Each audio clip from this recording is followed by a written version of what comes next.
Fresh DV's coverage of Cine Gear is brought to you by NextWaveDV and Cinovate, tools for filmmakers and photographers.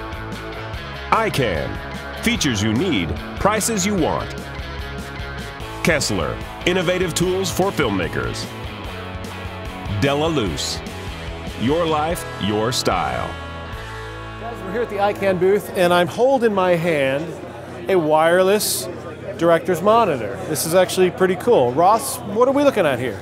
Oh, we're looking at our brand new MR7 from ikan. This is a recordable broadcast evaluation monitor. You can record up to 4 gigs of H.264 compressed video on board with its internal memory. You can also put in a 32 gigabyte SD card and record away all day. It's really for recording dailies or something appropriate for the web. And it's also in its own right a beautiful broadcast evaluation monitor that accepts HDSDI, HDMI. It'll transcode from HDMI to HDSDI. A great monitor. Runs on DV batteries.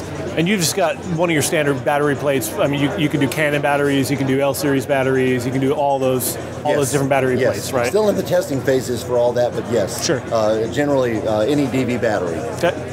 We also have now coupled it with our prototype for our receiver transmitter for walking around on set for a director or producer to gather those dailies via recording. Sure. You don't have to do it. You can buy this separately. Sure. But coupled all together, it makes a beautiful little DV battery-powered, lightweight director's wander around the set monitor. So if I'm a director and I'm on set, or if I'm maybe I'm with the agency and I want to go back and review takes earlier in the day, I can have that here. It's all self-contained. Oh yes, you just hit the playlist here, now, and all your icons will pop up.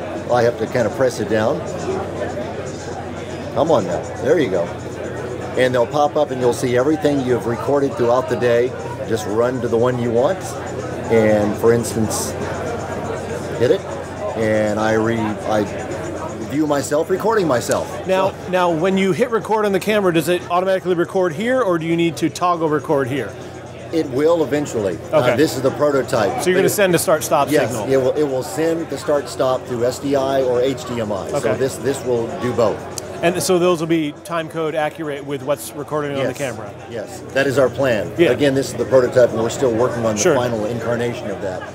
But the monitor with the recording could be purchased separately from the wireless, and you can just tether it with SDI or whatever. Right. You just, again, use it as a standard broadcast evaluation monitor. You don't need to record on it. It's a brilliant little panel, and for framing and focusing, normal things like that. What's your, obviously this is a technology preview, you guys got a lot of work to do, these things are not elementary, but what kind of time frame are you looking at for release on the wireless aspect of this? The wireless should be 6 to 8 weeks. Oh wow. Couple of months. Okay. Now in the manufacturing business, we can't promise that, but we're working on that. That's our goal. So hopefully this is maybe late summer, something like that. Yes, that's our plan. Okay. And then price point on the wireless system, what are you aiming for? The entire system here, we're aiming for just under $5,000. So that would be transmitter, receiver, monitor, grips? Everything. Everything. And start walking around and having fun. And the monitor by itself, just with the record functionality, which appears to work now, what does that go for? It'll be approximately $2,400. Very cool. Okay. So at NAB, we got an update on your D-Series monitors. Real quickly, run us through the line, price points, and feature set. Okay. Our D-Series monitor will start with the D5, and then it'll go up to the D7. These are both IPS panels, both 1280 by 800 resolution. And I would assume 5 and 7 inches. 5.6 and then a 7-inch here. Our Premier model here, and both of them really have full screen, real-time waveform vector RGB parade, and I'll snap it on here. Again, a lot of these monitors, they catch up. They update every 1/8 of a second or quarter second. This one is real time. You move your hand in front of the camera, it's nice and smooth and hardware based. It's also optional on these monitors. The monitor with the waveform vector RGB parade, for example, for the D7 is $1,349. It's $1,099 without that option, but you can always send that in if you buy the lesser monitor, so to speak, and we can upgrade that in the future for you. You can pop the top, put the hardware-based chip in, and go from there. Yeah.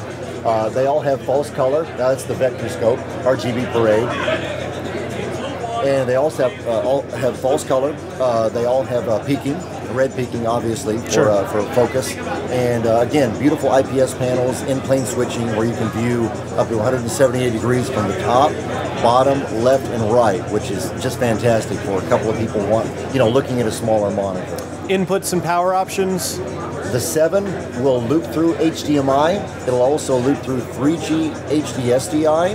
They're digital monitors, so they really don't take composite or component. Sure. The D5 will loop HD SDI, and it'll also input HDMI. Now, if you need to transcode, you can pop over to our MR7 that we talked about earlier, sure, and that will transcode from HDMI to SDI. That's one of the big things, HDMI to HD SDI. I deal with that a lot on sets. A lot of these cameras, we're shooting on one right now, the FS100, that's HDMI out only, and a lot of times you got to run a director's monitor, so it's nice to have a monitor that would transcode and send the signals. What is the difference between the VK7 versus this 7-inch? Well, this is an older model, right? This is a new model, and it's best to compare this with our former flagship model, the VX7E.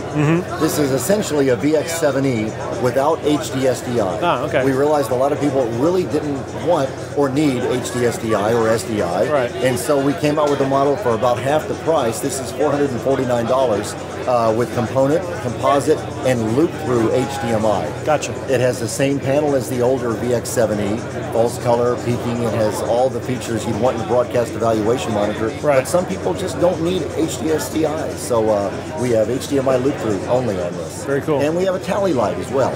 Oh, yeah. So it's going to be handy if you want to use it as a nice little viewfinder on a smaller camera. Very cool. Where can people find more information about all of these yummy things? You can go to our website. They are delicious, aren't they? I was just thinking that myself. You can go to ikancorp.com, IKANCORP.com. Awesome. All the information. Thank you, man. I appreciate it. Thank you very much. Stay tuned for more coverage of Cine Gear 2012.